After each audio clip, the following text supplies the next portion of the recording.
Hi, everyone. Rick Anderson here, pastor of Tri-State Community Church, chaplain of Mountaineer Park. And as always, it's good to be with you. You know, pain and anxiety and heartache affect all of us. And we all know this well. You don't need me to make a video to tell you that. But the good news is that Jesus touches his people right in the center of this pain.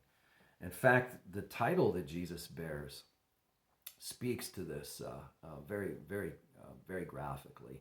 In Mark chapter 1, verse 1, Jesus is identified as the Christ. But what does that mean? Well, the word Christ is the New Testament counterpart of the Old Testament word Messiah. And it simply means the anointed one.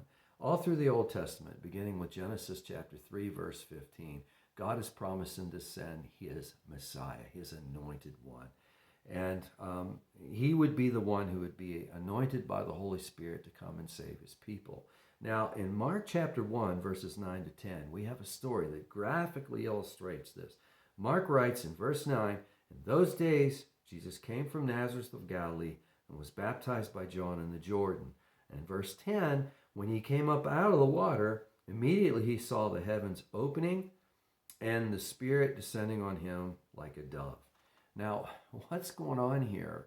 Well, God has promised for centuries to send his Messiah, and now God is making good on that promise.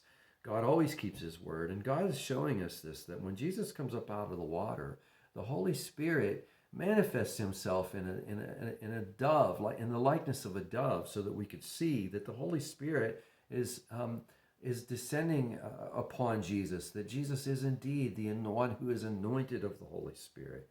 And anointed to do what, we might ask? Well, he's anointed to save and transform us. He is the one who has been anointed to deliver us from the tyranny of sin. He is the one who's been anointed to take you and me, who are hurting and far away from God, and draw us near to God, that we might live for God and that we might enjoy God.